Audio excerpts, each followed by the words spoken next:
Welcome to lunch hour debate. This is Satish. AP ముఖ్యమంత్రిగా చంద్రబాబు నాయుడు ప్రమాణ స్వీకారానికి శరవేగంగా ఏర్పాట్లు జరుగుతున్నాయి. టీడీపీ ఎల్పీ నేతగా ఎన్డీఏ కూటమి నాయకుడిగా ఏకగ్రీవంగా ఆయన ఎన్నుకున్నారు శాసనసభ్యులు. గత ప్రభుత్వ పాలన ఓ కేస్ స్టడీగా చెప్తున్న చంద్రబాబు వచ్చే 5 ఏళ్లు ప్రజాపాలన అందిస్తూ ప్రజల మనసులను గెలుచుకుంటామని చెబుతున్నారు. ఇక పోలవరం నిర్మాణానికి గతంలో కేంద్రం సహకరించిందని గుర్తు చేసిన ఆయన భవిష్యత్తులోనూ కేంద్ర సహకారం ఉండాలని ఆశాభావం వ్యక్తం చేశారు. ఇక ప్రతి ఎమ్మెల్యే బాధ్యతగా వ్యవహరించాలని సూచించారు. ఇక రేపు ప్రమాణ స్వీకారం చేయనున్న చంద్రబాబు పవన్ కు కీలక బాధ్యతలు ఇస్తామని ప్రకటించారు. అంటే ఇకపై ఏపీలో జేడెద్దుల పాలన రాబోతుందనేది సుస్పష్టమైంది. ఈ నేపథ్యంలో ఏపీలో కొత్త ప్రభుత్వం ఎలా వ్యవహరించనుంది, నిధులు విధులు అభివృద్ధి పనులపై తీసుకోబోయే నిర్ణయాలు ఎలా ఉండాలని ప్రజలు ఆశిస్తున్నారు. ఇలాంటి అంశాలపై మాట్లాడడానికి మనతో పాటు ఉన్నారు సిబిఐ మాజీ జేడీ, సామాజిక విశ్లేషకులు, జై భారత్ పార్టీ అధ్యక్షులుగా ఉన్న లక్ష్మీనారాయణ గారు. లక్ష్మీనారాయణ గారు నమస్తే సార్. జై భారత్. లక్ష్మీనారాయణ గారు, మనం చూస్తున్నాం ఈరోజు ఎన్డీఏ పక్ష నేతగా చంద్రబాబు నాయుడిని ఎన్నుకున్నారు. రేపు చంద్రబాబు నాయుడు అలాగే పవన్ కళ్యాణ్ మంత్రులు ప్రమాణ స్వీకారం చేయబోతున్నారు. ఆంధ్రప్రదేశ్లో కొత్త ప్రభుత్వం కొలువు తీరబోతోంది. అంటే ప్రజాపాలన చూస్తారు అని చంద్రబాబు నాయుడు పదే పదే ఈరోజు వ్యాఖ్యానించారు, నిన్న కూడా అన్నారు. అంటే ప్రజాపాలన అంటున్న ఎన్డీఏ తక్షణ కర్తవ్యం ఏంటంటే ఏం చెప్తారు సార్? ముఖ్యంగా రేపు ప్రమాణ స్వీకారం చేయబోతున్న చంద్రబాబు నాయుడు గారికి, పవన్ కళ్యాణ్ గారికి, మిగతా మంత్రులకి, వారందరికీ కూడా శుభాకాంక్షలు తెలియజేస్తున్నాను మా జై భారత్ నేషనల్ పార్టీ తరఫున. మీరు అన్నట్టు ప్రజా ప్రభుత్వం ఏర్పాటు అవుతుందని వారు అన్నారు. అంటే ప్రజాస్వామ్యం అంటేనే ప్రజల చేత, ప్రజల కొరకు, ప్రజల వలన ఏర్పడిన ప్రభుత్వాలే ప్రజాస్వామ్యం అంటే. కానీ ఈ మధ్య కాలంలో మనం అనేక ప్రభుత్వాలను చూసాం. అంటే మనం ఎమ్మెల్యేలు గాను, మినిస్టర్లు గాను అయినంత మాత్రాన మనం ప్రజలతో మాకు సంబంధం లేదు, మేమేం చెబితే అదే నడవాలన్న ధోరణి ఏదైతే ఉందో అది చూసాం. గత ప్రభుత్వంలో కూడా మనం చూసాం. అంటే ప్రజా రంజకమైన పాలన, ప్రజాపాలన వదిలేసి ఒక డిక్టేటర్షిప్ దిశగా, నిరంకుశ పాలన దిశగా ప్రజాస్వామ్యాలు ఎప్పుడు కూడా వెళ్ళకూడదు. అంటే దానికి ప్రధానమైన కారణం ఏంటంటే డాక్టర్ బాబాసాహెబ్ అంబేద్కర్ గారు చెప్పినట్టు వ్యక్తి పూజ.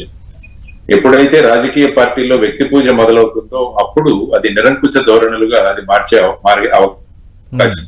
అందువల్ల మనం ఎక్కడ చూసినా ఇటువంటి నిరంకుశ పాలన ఎక్కడైతే ఉంటే అక్కడ వ్యక్తి పూజ అన్నది ప్రధానంగా జరిగింది. అందుకనే ఇప్పుడు గత ప్రభుత్వంలో ఉన్న అనేక మంది ఎమ్మెల్యేలు, మంత్రులు కూడా ఓడిపోవడానికి కారణాల్లో అనేక కారణాలు చెబుతున్నారు. అంటే ముఖ్యమంత్రి ప్రజల్లో కలవకపోవడం, తర్వాత ఎమ్మెల్యేలు వీళ్ళలో కలవకపోవడం, ఇలా రకరకాల కారణాలు చెప్పుకుంటూ వస్తున్నారు. అందువల్ల ఎప్పుడు కూడా ప్రజలే పాలకులు అన్న ధోరణి ఉండాలి. మనమంతా సేవకులం అని ఎప్పుడైతే మంత్రులు గాని, ఎమ్మెల్యేలు గాని, ఎంపీలు గాని అనుకుంటారో అది నిజమైన ప్రజాపాలన అవుతుంది. ఆ దిశగా ఈ ప్రభుత్వం ప్రజాపాలన కొనసాగిస్తుందని చంద్రబాబు నాయుడు గారు చెప్పినట్టు మీరు చెప్పారు. ఆ విధంగా పాలన జరగాలని మేమందరం కూడా కోరుకుంటున్నాం. అంటే జై లక్ష్మీనారాయణ గారు ఆయన ఇంకో కామెంట్ చేశారు. గత పాలన ఒక కేస్ స్టడీ, ఎమ్మెల్యేలు ప్రజల కోసమే మనం ఉన్నామన్న ఒక భావనను అలవర్చుకోవాలి, అదే ధోరణితో వ్యవహరించాలి. నేను కూడా ఒక సామాన్యమైన మనిషిగానే ఉంటాను, మీరు కూడా ప్రజలను ఆ విధంగానే చూడాలి అని ఆయన పదే పదే వ్యాఖ్యానించడాన్ని ఎలా అర్థం చేసుకోవాలి? ఎందుకంటే గత పరిపాలన ఒక కేస్ స్టడీ ఆయన చెప్పింది కరెక్టే. ఎందుకంటే ఆంధ్రప్రదేశ్ చరిత్రలో ఈ విధంగా ఇంత మెజారిటీ వచ్చిన సందర్భాలు లేవు. అంటే అప్పుడు ఎన్టీ రామారావు గారు ఉన్నప్పుడు కూడా, ఇప్పుడు చూసుకుంటే గత ప్రభుత్వం కానీ ప్రస్తుత ప్రభుత్వం కానీ మెజారిటీలు అన్నవి చాలా ఎక్కువ. తర్వాత ప్రతిపక్షం అన్నదే లేని పరిస్థితులు ఏర్పడుతుంది. దానివల్ల మనం ఏం చూడాల్సిన ముఖ్యమైన విషయం ఏంటంటే ఇప్పుడు ఇంత మెజారిటీలు వచ్చిన తర్వాత కూడా అహంకారంతో ఎప్పుడైతే మనం ముందుకు వెళతామో అప్పుడు ప్రభుత్వాలను ఏ విధంగా ప్రజలు మార్చారన్నది ఈ ఎలక్షన్ లో ఒక ఉదాహరణ. అంటే కేవలం మన దగ్గర సంఖ్యాబలం ఉంటే సరిపోదు, సంఖ్యాబలంతో పాటు మన పాలన అన్నది కూడా చాలా ముఖ్యం. మనం ఎలా పరిపాలిస్తున్నాం, ప్రజలకు ఏ విధంగా మనము సపోర్ట్ చేస్తున్నాము, తర్వాత ముఖ్యంగా పోలీసు యంత్రాంగం కానీ, రెవెన్యూ యంత్రాంగం కానీ ఏ విధంగా ప్రజల సమస్యలను వాళ్ళు పూరిస్తున్నారు, ఇవన్నీ కూడా చాలా ముఖ్యమైన అంశాలు. అందువల్ల ఖచ్చితంగా గత ప్రభుత్వం ఇంత మెజారిటీ వచ్చినా కూడా 5 సంవత్సరాల్లో 151 నుంచి 11కు వెళ్ళిపోవడం అన్నది డెఫినెట్ గా ఒక కేస్ స్టడీ. సో దీని నుంచి ప్రస్తుతం ఎన్నికైన ఎమ్మెల్యేలు కానీ మొత్తం దేశం కూడా ఒక పాఠం నేర్చుకొని పాలన ఎలా ఉండాలి అన్నదానికి ఒక మార్గం ఎన్నుకోవడానికి ఇది ఒక ఖచ్చితంగా ఒక కేస్ స్టడీ అవుతుందని నేను కూడా అనుకుంటాను. అంటే జై లక్ష్మీనారాయణ గారు, గత అనుభవాల నేపథ్యంలో ఇప్పటికిప్పుడు ఆంధ్రప్రదేశ్ ప్రజలు కోరుకుంటున్నదేంటి? కొత్త ప్రభుత్వం తీసుకున్న నిర్ణయాల్లో ప్రాధాన్యత ఇవ్వాల్సింది దేనికి? ప్రజలు సాధారణంగా ప్రభుత్వం నుంచి కోరుకునేది ఏంటంటే ప్రజలు ఆనందంగా ఉండాలి, సంతోషంగా ఉండాలి. రాజ్యాంగం వాళ్ళకి ఇచ్చిన హక్కులు ఏవైతే ఉన్నాయో వాటిని స్వేచ్ఛగా వాళ్ళు వినియోగించుకునే విధంగా ఉండాలి. భయాందోళనలకు ప్రజలను ఎప్పుడూ గురి చేయకూడదు. తర్వాత వారి ఆస్తులు గాని ఏదైనా ఉన్నప్పుడు వాటి మీద వాళ్ళు అనుభవించే హక్కు వాళ్ళకు ఉంటుంది. కానీ ప్రతిరోజు మన ఆస్తి మన దగ్గర ఉంటుందా లేదా, మన భూమి ఉంటుందా లేదా, మన ఇల్లు ఉంటుందా లేదా, ఇటువంటి భయాందోళనకు గురి చేస్తూ పాలన కొనసాగిస్తే ఏమవుతుందన్నది మనం అందరం కూడా చూసాం. కాబట్టి సర్వసాధారణంగా ప్రజలు పెద్దగా కోరుకోరు ప్రభుత్వం నుంచి. వారు కోరుకునేది ఏంటి, ధరలు అదుపులో ఉండాలి, ఆ తర్వాత వచ్చేసి వాళ్ళు చదువుకున్న పిల్లలకు ఉద్యోగాలు రావాలి, ద్రవ్యోల్బణం అంటే ఇంతకుముందు చెప్పాను ధరలు తక్కువగా ఉండాలి, ఇటువంటి విషయాలు కోరుకుంటారు. శాంతి భద్రతలు చక్కగా ఉండాలి, వాళ్ళ గౌరవం సమాజంలో నిలబడాలి. తర్వాత వాళ్ళు కోర్టులకు గాని మిగతా ప్రదేశాలకు గాని వెళ్లే అవసరం వాళ్ళకు రాకూడదు. ఏవైతే ప్రభుత్వ యంత్రాంగాలు ఉన్నాయో వాళ్ళ దగ్గర మనం కంప్లైంట్ చేస్తే దానికి వెంటనే పరిష్కారం దొరకాలి అన్నది, తర్వాత రౌడీయిజము ఇలాంటివి ఉండకూడదు అన్నదే ప్రజలు సర్వసాధారణంగా కోరుకుంటారు. కాబట్టి ఏ ప్రభుత్వమైనా కూడా ఈ విషయాలను గనక అవగాహన చేసుకొని ఈ బేర్ మినిమం అన్నది మనం గనక ప్రజలకు ఇవ్వగలిగితే సర్వసాధారణంగా ప్రజలు బాగుంటారు. ఫర్ ఎగ్జాంపుల్, యువతరం పాడైపోవడం, ముఖ్యంగా గంజాయి ఇటువంటి డ్రగ్స్ వీటి బారిన పడకుండా ఉండడం, ఇవన్నీ కూడా ఒక సభ్య సమాజంలో ఒక తల్లిదండ్రులు గాని కుటుంబాలు గాని కోరుకుంటూ అమ్మాయిలకు రక్షణ, ఇటువంటి అత్యాచారాలు అవన్నీ జరగకపోవడం, ఇటువంటివన్నీ కూడా కోరుకుంటారు. సో అటువంటి పరిస్థితుల్లో మనం ఈ మినిమం గవర్నెన్స్ అయినా అందజేయాలి. తర్వాత కరప్షన్ ఉండకూడదని కూడా కోరుకుంటాం. అంటే మన పనులు త్వరగా జరగాలి, దానికోసం మనం ప్రభుత్వ ఆఫీసుల్లోకి వెళ్లి ఈ అవినీతి లంచాలు ఇవ్వాల్సిన అవసరం ఉండకూడదు అన్నది కూడా ప్రజలు కోరుకుంటారు. తర్వాత టెక్నాలజీని ఉపయోగించుకొని వీలైనంత మేరకు మనం ఎక్కడికి వెళ్లకుండా, ఏ ఆఫీసులకి వెళ్లకుండా మన సమస్యలు పరిష్కారం అవ్వాలన్నది కూడా ప్రజలు కోరుకుంటారు. కాబట్టి నా దృష్టిలో వీటిని గనక సమకూర్చగలిగితే సర్వసాధారణంగా చాలా మంది ప్రజలు ప్రభుత్వాల దృష్టిలో ఆనందంగా ఉంటారు అన్నది నేను అనుకుంటున్నాను. అంటే జేడి లక్ష్మీనారాయణ గారు, ఈ కొత్త ప్రభుత్వం ఏర్పడక ముందు అటు ఉమ్మడి మేనిఫెస్టో అంటూ జనసేన, టీడీపీ కానీ, అలాగే సూపర్ 6 షణ్ముఖ వ్యూహం అంటూ కొన్ని హామీలను వీళ్ళు కూడా ఇచ్చారు. అలాగే ఆయన ఒక కామెంట్ చేశారు, ఆర్థిక వ్యవస్థను నిర్వీర్యం చేశారు, ఎన్ని అప్పులు ఉన్నాయో తెలియదు, ఎక్కడి నుంచి తెచ్చారో తెలియదు, ఏ శాఖల్లో ఎంతవరకు నిధులు ఉన్నాయో లేవో తెలియదు అని ఒక వ్యాఖ్యానం చేశారు ఆయన, చంద్రబాబు నాయుడు. ఇలాంటి నేపథ్యంలో ఈ ఆర్థిక పరిపుష్టికి తీసుకోవాల్సిన మార్గాలేంటి? ఎందుకంటే హామీలు నెరవేర్చాలి, రెండు ఆంధ్రప్రదేశ్ను ఆర్థిక పరిపుష్టి గల రాష్ట్రంగా తీర్చిదిద్దాలి. ఈ రెండు ఒక రకంగా చాలా కీలకమైన టాస్కులు ఒకే వరలో ఎమడని కత్తుల్లా కనిపిస్తున్నాయి. సాధ్యమవుతుందా? ముఖ్యంగా ఇందులో మనం చూడాల్సిన అంశం ఏంటంటే ప్రస్తుతం ప్రభుత్వం యొక్క ఆర్థిక పరిస్థితి ఏంటి అన్నది ఒక వైట్ పేపర్ అన్నది రిలీజ్ చేయాలి. అంటే ప్రస్తుతం మనం ఎక్కడి నుంచి ఉన్నాం, ఏ లెవెల్ నుంచి మనం మొదలవ్వాలి అన్నది తెలియాలి.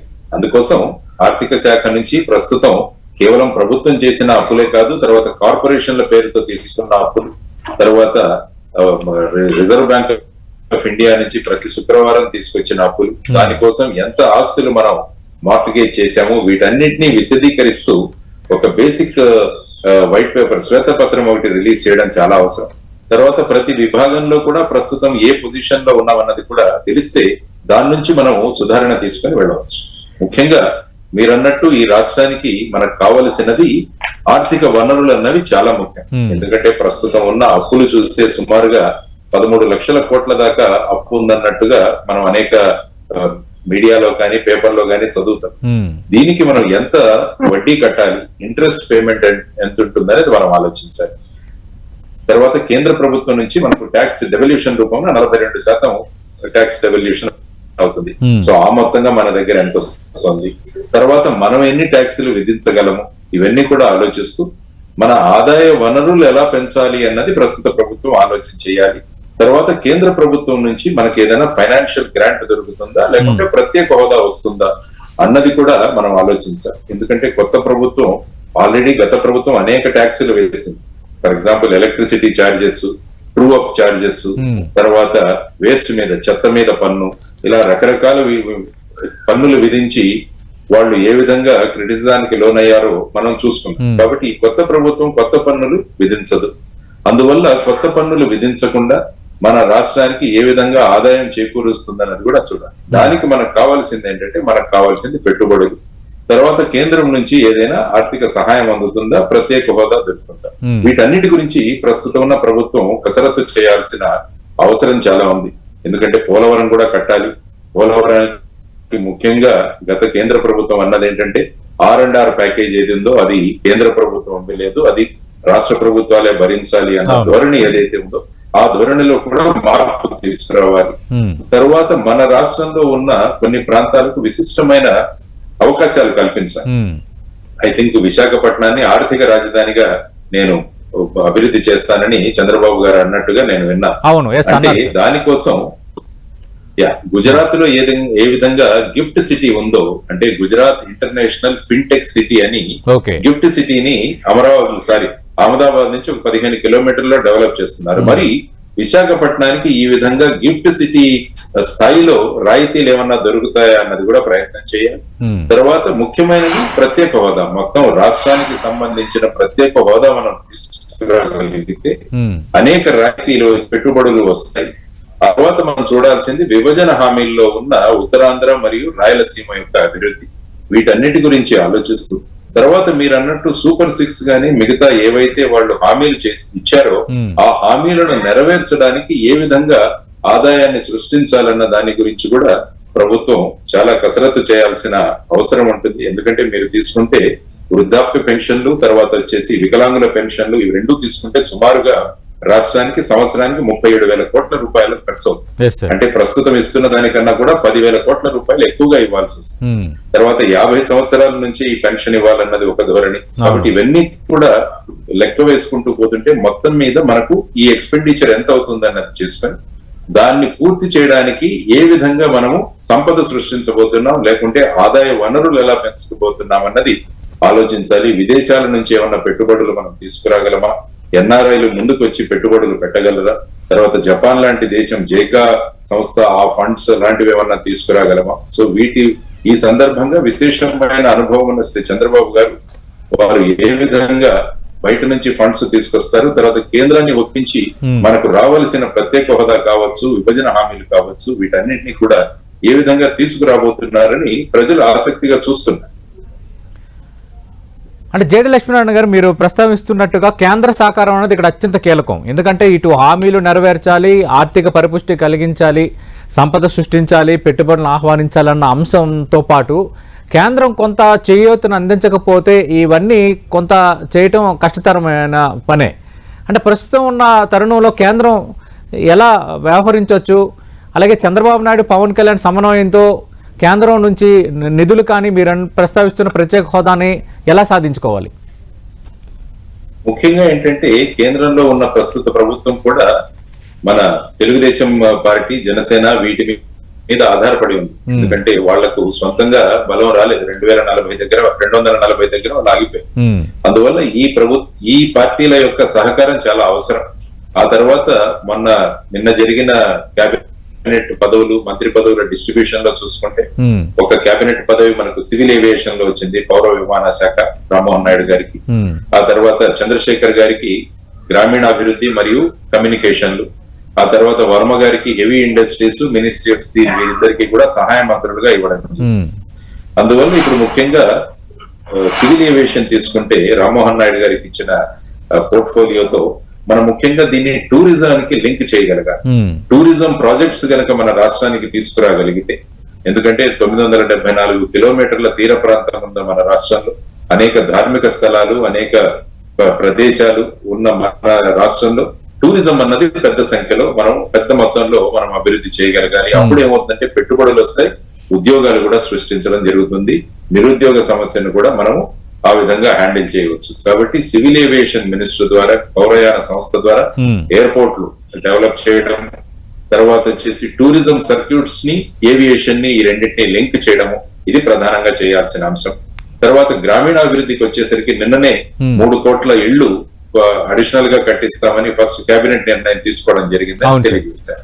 అందువల్ల మన రాష్ట్రంలో ఎన్ని ఇళ్లు మనం తీసుకురాగలము అన్నది ముఖ్యంగా గ్రామీణాభివృద్ధికి సంబంధించి శ్రీ చంద్రశేఖర్ గారు వారు, తర్వాత వచ్చేసి గ్రామాలకు ఏ విధంగా గ్రాంట్లు తీసుకురావాలి. తర్వాత గ్రామ పంచాయతీలకు ఏ విధంగా డైరెక్ట్ గా 73, 74 అమెండ్మెంట్ ద్వారా ఫండ్స్ డైరెక్ట్ గా గ్రామ పంచాయతీల శాఖకు ఏ విధంగా ఫండ్స్ వస్తాయి. తర్వాత నరేగా ఫండ్స్ ఏవైతే ఉన్నాయో Mahatma Gandhi national rural employment guarantee కింద అది ఏ విధంగా తీసుకురాగలం. కాబట్టి మాక్సిమం ఫండింగ్ మన రాష్ట్రానికి ఏ విధంగా తీసుకురాగలం అన్నది. తర్వాత ముఖ్యంగా వర్మ గారి దగ్గర హెవీ ఇండస్ట్రీస్ మరియు మినిస్ట్రీ ఆఫ్ స్టీల్ సహాయ మంత్రిగా ఉన్నప్పుడు వారు ముఖ్యంగా విశాఖపట్నం స్టీల్ ప్లాంట్ ప్రైవేటీకరణ దాని గురించి ఒక నిర్ణయం తీసుకునే దిశగా వారు ఆలోచిస్తారని, తర్వాత మన రాష్ట్రంలో కూడా ఏ విధంగా ఈ పరిశ్రమలు ఏర్పాటు చేయడానికి వారి మంత్రిత్వ శాఖను ఎలా ఉపయోగిస్తారన్నది కూడా మనం అందరం కూడా ఆశిస్తున్న అంశాలు. సో వీటితో పాటు రాష్ట్ర అభివృద్ధి ముఖ్యంగా టూరిజం శాఖ చాలా ప్రాధాన్యత సంతరించుకోబోతోంది. ఆ తర్వాత నేనిచ్చే సలహా ఏంటంటే రాజస్థాన్ ప్రభుత్వం ఏ విధంగా పట్టణ ఉపాధి హామీ పథకం ఏ విధంగా అమలు చేసిందో అటువంటి పట్టణ ఉపాధి హామీ పథకం కూడా మన ఆంధ్రప్రదేశ్ రాష్ట్రంలో అమలు చేస్తే పట్టణ ప్రాంతంలో ఉన్న యువతరం ఎవరైతే ఉన్నారో వారి కనీసం సంవత్సరంలో 100 రోజులు నిశ్చితంగా వారికి ఉద్యోగాలు అంటే వేజెస్ దొరుకుతాయి, ఆ వేతనాలు దొరుకుతాయి అన్న కొత్త స్కీమ్ తో కూడా వస్తే బాగుంటుంది అన్నది నా సూచన. ఆ విధంగా రాష్ట్రంలో వీలైనంత మంది ఉద్యోగ కల్పన అన్నది చాలా ముఖ్యం. అందువల్ల కేంద్ర ప్రభుత్వం నుంచి ఎంఎస్ఎంఈలు కూడా చాలా పెద్ద సంఖ్యలో మన రాష్ట్రానికి వచ్చేటట్టు ఐ థింక్ మాంఝీ గారు ఆయన ఎంఎస్ఎంఈ మంత్రిగా ఉన్నారు కాబట్టి ఎన్డీఏ ప్రభుత్వంలో ఉన్నారు కాబట్టి వారి యొక్క సహాయ సహకారాలతో ఇక్కడ ఎంఎస్ఎంఈలు తర్వాత టూరిజం ఎలా డెవలప్ అవుతుంది అన్నది కూడా మనం ఆలోచించుకోవాలి. తర్వాత విశాఖపట్నానికి గనులు ఎలా కేటాయించాలన్నది కూడా, ఎందుకంటే కిషన్ రెడ్డి గారు అటువైపు మీరు అన్నట్టుగా గనుల శాఖ మంత్రిగా కిషన్ రెడ్డి ఉన్నారు, minister of state steel Srinivas Varma ఉన్నారు. ఆ విశాఖ స్టీల్ సంబంధించిన ఇద్దరు కీలకమైన వాళ్ళు 2 తెలుగు రాష్ట్రాల నుంచి ఉన్నారు. తర్వాత ఈ ఇద్దరి సమన్వయం ద్వారా మనం విశాఖపట్నం స్టీల్ ప్లాంట్ సమస్యను కూడా పరిష్కరించవచ్చు. కాబట్టి ఈ విధమైన అవకాశాలు మనకు ఉన్నాయి. కాబట్టి ఈ అవకాశాలను ఖచ్చితంగా అందిపుచ్చుకోవాలని మనం అంతా కూడా కోరు. అంటే జేడి లక్ష్మీనారాయణ గారు ఇక్కడ అంటే కేంద్రం ఎక్కువ మంత్రి పదవులను ఆఫర్ చేసిన కొద్ది మంత్రి పదవులను తీసుకుందామని పరిమితం అయ్యారు తెలుగుదేశం పార్టీ. అలాగే జనసేన కూడా ఆఫర్ చేసిన ఒక కేబినెట్ పదవిని వద్దనుకుందని వినిపిస్తున్న టాక్. అంటే ఈ వైఖరి కరెక్ట్ అయినా, అలాగే కేటాయించిన శాఖలపై కూడా కొంత చర్చ జరుగుతుంది. నిజంగా కేటాయించిన శాఖలకి రాష్ట్రాల ప్రయోజనాలకి లింక్ ఉంటుందా? మీరు చూసిందేంటి?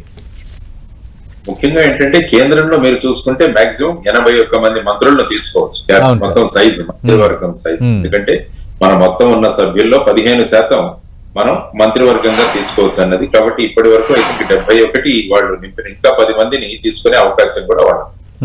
ఆ తర్వాత ఏదో ఒక ఫార్ములా ద్వారా వాళ్ళని తీసుకున్నారని కూడా చెప్పడం జరిగింది. అంటే ఏ పార్టీలకైతే 5 కన్నా ఎక్కువ ఉంటే వాళ్ళకు ఒక కేబినెట్ మంత్రి తర్వాత ఒక సహాయ మంత్రి ఇచ్చేటట్టుగా అన్నట్టు.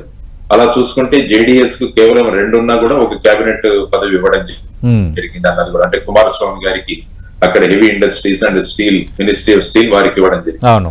కాబట్టి ఈ విధంగా ఎందుకంటే అన్ని ప్రాంతాలు తర్వాత అన్ని సామాజిక వర్గాలు ఇవన్నీ కూడా చేసుకుని అదొక పెద్ద కసరత్తే మోడీ గారు చేసి అనేక మంది మంత్రులు ఎవరైతే గత మంత్రివర్గంలో ఉన్నారో వారికే ఇవ్వడం జరిగింది. సుమారుగా 9 మంది రాజ్యసభ సభ్యులకు కూడా మళ్ళా మంత్రివర్గంలో చోటు కల్పించడం జరిగింది. సో ఆ విధంగా చూసుకుంటే మహారాష్ట్రలో కూడా కొద్దిగా అసహకారం లేకుంటే వాళ్ళ సరిగా మాకు మంత్రిత్వ శాఖలు ఇవ్వలేదని కూడా ఎన్సీపీ వర్గాలు తర్వాత ఏకనాథ్ షిందే వర్గం కూడా వాళ్ళ అభిప్రాయాలను వ్యక్తం చేస్తున్నట్టు మనం మీడియాలో తెలుస్తుంది. కాబట్టి రాబోయే కాలంలో ఈ మంత్రిత్వ శాఖల్లో ఇంకా 10 మందిని తీసుకునే అవకాశం ఉంది. ముఖ్యంగా మన తెలుగుదేశం కానీ జనసేన కానీ వీరు ప్రధానంగా రాష్ట్రానికి ఆర్థికంగా ఏ విధంగా కేంద్రం సహకరిస్తుందన్న దాని మీద వాళ్ళు దృష్టి కేంద్రీకరించారు అని చెప్పి నాకు అనిపించింది. అంటే ఈ మంత్రిత్వ శాఖల కన్నా మన రాష్ట్రానికి ఏ విధంగా, ఎందుకంటే ఆర్థిక పరిస్థితి చాలా వికటంగా ఉంది మన రాష్ట్రంలో, చాలా కష్టంగా ఉన్న పరిస్థితులలో కేంద్రం నుంచి ఏ విధంగా ఆర్థిక సహాయాన్ని సంపాదించుకోవాలి, ముఖ్యంగా పోలవరం లాంటి ప్రాజెక్టును పూర్తి చేయడానికి కేంద్రం సహకరిస్తే తప్ప మనం పూర్తి చేయలేం.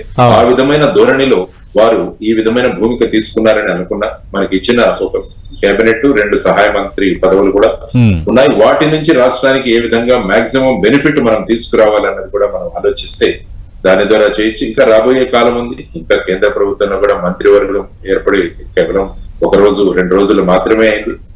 కాబట్టి రాబోయే కాలంలో ఏ విధంగా చంద్రబాబు నాయుడు గారు, పవన్ కళ్యాణ్ గారు కేంద్రాన్ని ఆంధ్రప్రదేశ్ రాష్ట్ర దృష్టి వైపుగా వారు ఏ విధంగా వారి దృష్టి మరల్చనున్నారు. ఎందుకంటే రేపు ప్రమాణ స్వీకారానికి కూడా ప్రధానమంత్రి గారు వస్తున్నారని తెలిసింది. కాబట్టి ఆ సందర్భంగా చంద్రబాబు నాయుడు గారు చేసే ప్రకటన కావచ్చు, లేకపోతే ఇచ్చే స్పీచ్ వాటిలలో కేంద్రం నుంచి రాష్ట్రం ఏం కోరుకుంటుందన్న విషయాలు కూడా వారు ఉల్లేఖిస్తారని మనం అందరం కూడా అనుకుంటున్నాం. దానికి కేంద్రం, ముఖ్యంగా ప్రధానమంత్రి గారు కూడా వారు సానుకూలంగా స్పందించాలని మనం అంతా కూడా కోరుకుంటున్నాం. ఇక జేడీ లక్ష్మీనారాయణ గారు, మీరు మొన్న కూడా ప్రస్తావించారు ప్రధానంగా ఉపాధి కల్పన అనేది అత్యంత కీలకమైనది అని. అంటే కొన్ని శాఖలు తీసుకుంటే ఉపాధి కల్పనకు అవకాశం ఉంటుందన్నారు, బట్ అవి దక్కలేదు. అదొక అంశం అయితే, మెగా డిఎస్సి పైన తొలి సంతకం పెట్టే అవకాశం ఉంది రేపు ముఖ్యమంత్రిగా ప్రమాణ స్వీకారం చేసిన తర్వాత అంటూ వార్తలు వస్తేనే ఇంకా దానికి అధికారికంగా ధృవీకరించాల్సి ఉంది. అలాగే ఇప్పుడు ఆంధ్రప్రదేశ్ సంబంధించి ఉపాధి కల్పనపై ఎలాంటి దృష్టి పెడితే బెటరు? ఎందుకంటే ప్రభుత్వ రంగంలో ఉద్యోగాలు అనేది ఒకటైతే, మీరు ఇందాక అన్నట్టుగా ఈ రాజస్థాన్ మోడల్లో మరికొంతమంది యువతకి పక్కదారి పట్టకుండా అవకాశాలు కల్పించడం అనేది రెండో టాస్క్. వీటిని ఎట్లా మేనేజ్ చేయొచ్చు అంటారు? నా ఉద్దేశం ఏంటంటే, నా సలహా సూచన ఏంటంటే, ఒక మినిస్ట్రీ ఆఫ్ ఎంప్లాయ్మెంట్ అన్నది ఒకటి ఏర్పాటు చేస్తే బాగుంటుంది అన్నది నా సూచన. ఓకే. ఎందుకంటే ఈ ఉద్యోగ కల్పన అన్నది వివిధ మంత్రిత్వ శాఖలకు వాళ్ళు చేస్తూ ఉంటారు. కానీ వీటిలన్నింటినీ కోఆర్డినేట్ చేసేటట్టు ఒక మినిస్ట్రీ లేదు. ఈవెన్ సెంటర్ లో చూసుకున్న ministry of labour and employment ఉంది, కానీ వాళ్ళు ముఖ్యంగా మినిస్ట్రీ ఆఫ్ లేబర్ అంటే కార్మికులు వాటి విషయంగా ఆ మినిస్ట్రీ ఎక్కువ పని చేస్తుంది, కానీ ఎంప్లాయ్మెంట్ తీసుకురాలేదు. అందువల్ల మన రాష్ట్రంలో కూడా మినిస్ట్రీ ఆఫ్ ఎంప్లాయ్మెంట్ అన్నది ఒకటి ఏర్పాటు చేయగలిగితే, అంటే ఉపాధికి సంబంధించిన ఒక మంత్రిత్వ శాఖను కనుక కేటాయించగలిగితే, వారు అన్ని శాఖలతో కూడా సమన్వయం చేసుకుంటూ వారు తీసుకునే ప్రతి నిర్ణయం ద్వారా ఎన్ని ఉద్యోగాలు సృష్టించబడతాయి అన్న దానికి వారు ఒక కోఆర్డినేషన్ మినిస్టర్ గా ఉండగలిగితే ఏమవుతుందంటే ఒక కాన్సన్ట్రేషన్ ఏర్పడుతుంది అన్నది, ఆ విధంగా ఒక చర్యలు తీసుకుంటే బాగుంటుంది అన్నది నేను అనుకోవడం. ఆ తర్వాత మీకు చెప్పినట్టు పట్టణ ఉపాధి హామీ అన్నది కూడా ఒకటి మొదలు పెడితే, ముఖ్యంగా పిల్లలు చదువుతున్నారు అని వాళ్లకు తగినంత ఉద్యోగాలు ఇవ్వలేదు. ఎందుకంటే తెలుగుదేశం జనసేన యొక్క మేనిఫెస్టో చూసినా కూడా అందులో సుమారుగా 20 లక్షల ఉద్యోగాలు మేము సృష్టిస్తామన్నది వారు చెప్పడం, లేకుంటే తర్వాత ఈ నిరుద్యోగ భృతి కూడా ఇచ్చే విధంగా 3,000 విధంగా కూడా మాట్లాడుతుంది. నా దృష్టిలో నిరుద్యోగ భృతి కన్నా ఇటువంటి పట్టణ ఉపాధి హామీ లాంటి పథకాలు, ఆ తర్వాత చిన్న చిన్న వారు చేసుకోవడానికి పరిశ్రమలు లాంటివి మనం ఏర్పడడానికి ప్రోత్సాహం, తర్వాత మినిస్ట్రీ ఆఫ్ ఎంప్లాయ్మెంట్ ద్వారా ఇది చేయగలిగితే బాగుంటుంది. తర్వాత డిఎస్సి గురించి మీరు మాట్లాడారు. ఎందుకంటే మెగా డిఎస్సి మీద మొదటి సంతకం చేస్తామని వారు చెప్పడం జరిగింది. అది సంతోషం. ఎందుకంటే మొట్టమొదటిగా మనం ఎంప్లాయ్మెంట్ జనరేట్ చేయడానికి ఈవెన్ కేంద్రంలో కూడా అనేక శాంక్షన్డ్ పోస్టులు ఏవైతే ఉన్నాయో అవి కూడా వేకెన్సీలు చాలా ఉన్నాయి. అందువల్ల ఖచ్చితంగా చంద్రబాబు నాయుడు గారు వారు ముఖ్యమంత్రిగా పదస్వీకారం తీసుకున్న వెంటనే ఏ డిపార్ట్మెంట్ లో ఎన్ని వేకెన్సీలు ఉన్నాయన్నది చూసి వాటి ద్వారా మనం ఏ విధంగా ఉపాధి కల్పించవచ్చు, ఏ విధంగా ఎన్ని ఎంప్లాయ్మెంట్ క్రియేట్ చేయవచ్చు. తర్వాత 60 నుంచి 62 సంవత్సరాలకు ఈ రిటైర్మెంట్ ఏజ్ కూడా పెంచడం జరిగింది. దానికి చెప్పిన ప్రధానమైన కారణం ఏంటంటే, రిటైర్మెంట్ బెనిఫిట్స్ ఇవ్వడానికి రాష్ట్ర ప్రభుత్వం దగ్గర డబ్బులు లేవు కాబట్టి 2 సంవత్సరాలు పొడిగించారు అని. కాబట్టి అన్ని ఉద్యోగ సంఘాలతో కూడా ఒకసారి చర్చ చేసి ఈ విధంగా 60 నుంచి 62 చేయడం కరెక్టా, లేకుంటే మళ్ళా 60కి తీసుకురాగలమా, దానివల్ల ఏంటంటే మళ్ళా వేకెన్సీస్ క్రియేట్ అయితే కొత్త వారికి ఉపాధి కల్పించే అవకాశం. తర్వాత మెగా డిఎస్సి గురించి కూడా వారు వెంటనే నిర్ణయం తీసుకోవాలి. ఎందుకంటే గత ప్రభుత్వం కూడా ఒక డిఎస్సి నోటిఫికేషన్ ఇచ్చింది. ఐ థింక్ 6,000 పైన పదవులకి వారు డిఎస్సి నోటిఫికేషన్ ఇవ్వడం జరిగింది, దాని పోస్ట్పోన్మెంట్ జరిగింది. ఆ తర్వాత ముఖ్యంగా ఈ డిఎస్సి అన్నది ప్రభుత్వ స్కూల్స్ లో పనిచేస్తున్న ఉపాధ్యాయులకు వాళ్లకు కేటాయింపులు జరుగుతాయి. కానీ ఒక వర్గం ఏమంటున్నారంటే, మీరు గనక అమ్మఒడి ద్వారా ఇంకా 2-3 పిల్లలకు కూడా మీరు అమ్మఒడి ఇస్తే వారందరూ కూడా ప్రైవేట్ స్కూళ్లకు వెళ్ళిపోయే ప్రమాదం ఉంది కదా, మరి ఆ సమయంలో తగిన సంఖ్యాబలం ఉంటుందా లేదా ప్రభుత్వ స్కూల్లో అన్నది కూడా కొంతమంది వ్యక్తిస్తున్నారు అన్నమాట. దానివల్ల ఇంతమందికి వేకెన్సీలు ఉంటాయా లేదా అన్నది కూడా ఆలోచించాల్సిన అవసరం. కాబట్టి ఇవన్నీ కూడా పరిగణనలోకి తీసుకొని ఏ విధంగా, ఎందుకంటే యువతరం పెద్ద సంఖ్యలో ఉపాధి కోసం ఎదురు చూస్తున్నారు. కాబట్టి వారు చూసేది ముఖ్యంగా వారు పెద్ద సంఖ్యలో ఈ ప్రభుత్వానికి ఈ పార్టీలకు ఓటు వేసింది కూడా వీరు వస్తే మాకు ఉపాధి దొరుకుతుంది అన్న ఉద్దేశంతో. కాబట్టి వాళ్ళు పెట్టుకున్న ఆశలను ఖచ్చితంగా ఈ రెండు పార్టీలు కలిసి అవి నిజం చేస్తాయని, అది రాష్ట్రానికి కూడా ఉపయోగపడుతుంది, ఎకానమీ కూడా ఒక మంచి ఎకానమీగా మారడానికి. ఎందుకంటే వీరికి ఎప్పుడైతే డబ్బులు వస్తాయో వీరు పర్చేస్ చేస్తారు, దానివల్ల మార్కెట్ లో డబ్బులు వస్తాయి, ఇన్వెస్ట్మెంట్ జరుగుతుంది. ఈ విధంగా ఒక మంచి సైకిల్ అన్నది వర్చువస్ సైకిల్ ఆఫ్ ఎకానమీ అంట, ఆ విధంగా వర్చువస్ సైకిల్ ఆఫ్ ఎకానమీ మొదలవడానికి కూడా ఉంటుంది. కాబట్టి రేపు వారు ఫైల్ మీద సంతకం పెడతానన్నారు ఎన్ని వేకెన్సీస్ కి. తర్వాత అనేక ఎగ్జామ్స్ కూడా ఉన్నాయి, ముఖ్యంగా కానిస్టేబుల్ పరీక్ష కూడా జరిపి దానిలో ఫైనల్ రిజల్ట్ ఇంకా రాలేదు. అవును సార్, దాన్ని కూడా పరిష్కరించాల్సిన అవసరం కూడా ఉంది. సో ఉపాధి అన్నది ప్రధానమైన అజెండాగా కూడా వెళ్ళాలి. దానికోసం టూరిజం మినిస్ట్రీ కూడా చాలా ముఖ్యం. అందుకని మంచి బాధ్యతాయుతంగా ఒక క్రియేటివ్ గా చేసే వాళ్ళకి ఈ టూరిజం మినిస్ట్రీ ఇవ్వాలని కూడా నేను కోరుకుంటున్నాను. తర్వాత చిన్న పరిశ్రమలు మినిస్ట్రీ ఆఫ్ ఎంప్లాయ్మెంట్ కూడా ఒకటి ఏర్పాటు చేస్తే బాగుంటుంది. తర్వాత పట్టణ స్థాయిలో ఒక ఎంప్లాయ్మెంట్ గ్యారంటీ స్కీమ్ కూడా ఇంట్రడ్యూస్ చేసి ఆ నిరుద్యోగ భృతి ఏదైతే ఇవ్వాలనుకుంటున్నారో దానికి గనక మీరు లింక్ పెట్టగలిగితే వాళ్ళు పని చేస్తారు, పని చేసి మేము వేతనం సంపాదించుకుంటున్నామన్న ఒక ఆత్మ గౌరవం కూడా యువతరంలో ఉంటుంది. దీని గురించి కూడా ఆలోచించాలని నేను కోరుకుంటున్నాను. అంటే జేడి లక్ష్మీనారాయణ గారు, అమరావతి రాజధాని, విశాఖ మన ఆర్థిక రాజధాని, విశాఖకు తగిన గుర్తింపు ఉంటుంది, విశాఖ ప్రజలు కూడా విశాఖ రాజధానికి ఉండటాన్ని ఇష్టపడలేదు అంటూ ఆయన ఒక కామెంట్ చేశారు. దీనిపై మీ స్పందన ఏంటి? డెఫినెట్ గా, ఎందుకంటే మనం అసెంబ్లీలో అందరం కలిసి తీర్మానం చేసుకుంది అమరావతి రాజధాని. ఆ తర్వాత ప్రధానమంత్రి గారు కూడా అక్కడికి వచ్చి వారి శంకుస్థాపనలో పాల్గొనడం, కేంద్ర ప్రభుత్వం నిధులు కూడా సుమారుగా 2,500 కోట్లు ఇవ్వడం కూడా జరిగింది. అమరావతిలో పనులు కూడా మొదలయ్యాయి. ఆ తర్వాత 3 రాజధానులు అన్న కాన్సెప్ట్ తెచ్చి ఆ మొత్తం అమరావతిని రాజధాని కాకుండా చేసిన సందర్భం. ఆ తర్వాత 3 రాజధానుల యొక్క బిల్లు కూడా వెనక్కి తీసుకోవడం, అది సుప్రీంకోర్టు దగ్గర పెండింగ్ లో ఉండడం, ఇలాంటి రకరకాల పరిస్థితులు మన రాష్ట్రంలో ఏర్పడిన సందర్భంలో అందరూ కూడా అమరావతి అన్నది రాజధాని అవ్వాలి. ఎందుకంటే మనం చూసుకుంటే మన రాష్ట్రానికి అది కేంద్ర బిందువు, అంటే మధ్య ప్రాంతంలో ఏ ప్రాంతం నుంచి వచ్చే వాళ్ళకు కూడా అది సులభం అవుతుంది అమరావతి రాజధానికి రావడానికి. ఆ తర్వాత ముఖ్యంగా ఈ ప్రభుత్వం నుంచి నేను చేస్తున్న ఇంకొక విన్నపం ఏంటంటే, వీలైతే విశాఖపట్నంలోను కర్నూలులోను హైకోర్టు 2 బెంచీలు ఏర్పాటు చేసేటట్టుగా కూడా వాళ్ళు ఏర్పాటు చేస్తే బాగుంటుంది.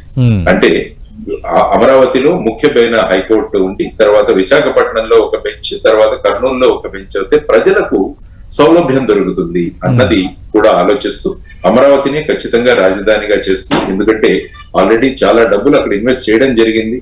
తర్వాత రైతులకు కూడా ల్యాండ్ పూలింగ్ ఇచ్చిన రైతులకు కూడా మనం ప్రతి సంవత్సరం కూడా 10% పెంచుతూ వాళ్ళకు కూడా కాంపెన్సేషన్ ఇస్తున్నాం. దీనికి కూడా త్వరలో ఎక్కడో ఒక చోట అడ్డుకట్ట పడాలి. ఎందుకంటే వాళ్ళకు కూడా కమర్షియల్ ప్రాపర్టీ రావాలి, రెసిడెన్షియల్ ప్రాపర్టీ, వాళ్ళు ఏ ఉద్దేశంతో అయితే వాళ్ళ భూములు ఇచ్చారో వాటికి కూడా సార్థకత చేకూరాలంటే మనం అమరావతినే రాజధానిగా అభివృద్ధి చేయాల్సిన అంశం. కానీ ఇది చాలా గొప్ప కసరత్తు చేయాల్సిన అంశం. ఎందుకంటే ఇన్వెస్ట్మెంట్లు రావాలి, చాలా మంది ఫారిన్ ఇన్వెస్టర్లు కావచ్చు, మన దేశంలో ఉన్న పెట్టుబడి పెట్టే వాళ్ళు కావచ్చు, వారందరూ కూడా చంద్రబాబు నాయుడు గారు వారికి ఉన్న జనరల్ అనుభవం, ఆ తర్వాత వారితో ఉన్న సత్సంబంధాలు, వీటన్నింటినీ కూడా పరిగణనలోకి తీసుకొని కేంద్ర ప్రభుత్వం యొక్క సహాయంతో వీలైనంత త్వరగా అమరావతి అభివృద్ధి చెందాలని, దాని ద్వారా ప్రాంత అభివృద్ధి, తర్వాత ఉపాధి కల్పన, తర్వాత ఎకానమీ కూడా, ఆర్థిక పరిస్థితి కూడా మెరుగవ్వాలని అందరం కూడా కోరుకుంటున్నాం. అంటే జేడి లక్ష్మీనారాయణ గారు, ప్రధాని మోదీ అన్న వికసిత భారత్ని చంద్రబాబు నాయుడు ప్రస్తావించారు. దాన్ని స్ఫూర్తిగా వికసిత ఆంధ్రప్రదేశే ఇక మన నినాదం, వికసిత ఆంధ్రప్రదేశ్ లక్ష్యంగా అందరూ పనిచేయాలి అని ఆయన ఒక పిలుపునిచ్చారు. ఈ ఎజెండాపై మీ కామెంట్ ఏంటి? డెఫినెట్ గా వికసిత భారత్ ఎప్పుడవుతుందంటే అన్ని రాష్ట్రాలు వికసిత రాష్ట్రాలు అవుతే అప్పుడు వికసిత భారత్ అవుతుంది. అందువల్ల ఖచ్చితంగా మన రాష్ట్రం కూడా వికసిత ఆంధ్రప్రదేశ్ అవ్వాలి. ఆయన ఏ విధంగా అయితే ఒక నెల టార్గెట్, 100 రోజుల టార్గెట్ పెట్టుకుని వారు ఏ విధంగా ముందుకు వెళుతున్నారు, వారి సంకల్పం ఏదైతే ఉన్నాయో ఆ సంకల్పంలో ఉన్న విషయాలన్నిటినీ కూడా మనం ఇక్కడ కూడా పథకాలు గాని, మన ప్రపోజల్స్ గాని ఇవన్నీ కూడా సబ్మిట్ చేయాలి. తర్వాత కేంద్రంలో అనేక పథకాలు ఉంటాయి. ఈ పథకాలన్నీ తీసుకురావడానికి కూడా ఒక మంత్రిత్వ శాఖ గాని, ఒక కమిటీ గాని ఉంటే బాగుంటుంది అనేది నా అభిప్రాయం. ఎందుకంటే ఇండివిజువల్ మంత్రిత్వ శాఖ కాకుండా అన్ని వెళ్లి కేంద్రం నుంచి మనం తీసుకురావడం. తర్వాత ముఖ్యంగా రాయలసీమ అభివృద్ధి బోర్డు, తర్వాత వచ్చేసి ఉత్తరాంధ్ర అభివృద్ధి బోర్డు, ఇలాంటి అభివృద్ధి బోర్డ్స్ కూడా ఏర్పాటు చేసే అవకాశం, ఆ దిశగా కూడా ఆలోచించాలి. ఆ తర్వాత ముఖ్యంగా వ్యవసాయాన్ని లాభసాటిగా ఎలా తయారు చేయాలన్నది కూడా ఒకటి ఆలోచించాల్సిన అంశం. ఎందుకంటే ఆంధ్రప్రదేశ్ రాష్ట్రం ముఖ్యంగా వ్యవసాయ కేంద్రీకృత ప్రాంతం, వ్యవసాయ ఆధారిత రాష్ట్రం. ఆ తర్వాత ఇందులో వ్యవసాయం అంటే ఆక్వాకల్చర్ కూడా చాలా పెద్ద మొత్తంలో ఉంది కాబట్టి ఫుడ్ ప్రాసెసింగ్, ఈ ఇండస్ట్రీస్ ని ఏ విధంగా మనం తీసుకురాగలం అన్నది మినిస్ట్రీ ఆఫ్ ఫుడ్ ప్రాసెసింగ్ కూడా చాలా ముఖ్యం మనకి. చిరాగ్ పాస్వాన్ గారు అక్కడ కేబినెట్ మినిస్టర్ గా ఉన్నారు కాబట్టి వారి యొక్క సహకారంతో మాక్సిమం ఫుడ్ ప్రాసెసింగ్ మన రాష్ట్రానికి ఏ విధంగా తీసుకురావచ్చు, ఎంఎస్ఎంఈలను ఎలా తీసుకురావచ్చు, వీటన్నిటిని కూడా సమన్వయం చేయడానికి ఒక టీం ఉంటే బాగుంటుందన్నది నా అభిప్రాయం. ఒక చిన్న టీమును జట్టును వేసుకొని వారు కంటిన్యూస్ గా మన ఏపీ భవన్ లో అధికారులు ఉంటారు అక్కడ, వారి యొక్క సహకారంతో మినిస్ట్రీస్ కు వెళ్లి మన ప్రపోజల్ సబ్మిట్ చేసి వీలైనన్ని మన రాష్ట్రానికి ఆ పథకాలు తెచ్చుకుంటే రాష్ట్రం వికసిత ఆంధ్రప్రదేశ్ మార్గంలో వెళ్ళడానికి సులభతరం అవుతుందన్నది నేను అనుకుంటాను. రైట్. జేడి లక్ష్మణ్ గారు, మీ విష్ ఖచ్చితంగా దానికి అది సాకారం కావాలని మనం కోరుకుందాం. అలాగే వికసిత ఆంధ్రప్రదేశ్ అంటున్నారు. వికసిత ఆంధ్రప్రదేశ్ అంటే రాష్ట్రాలు వికసితంగా ఉంటేనే ఖచ్చితంగా వికసిత భారత్ అవుతుంది కాబట్టి ఆ లక్ష్యం దిశగా అడుగులు పడాలి.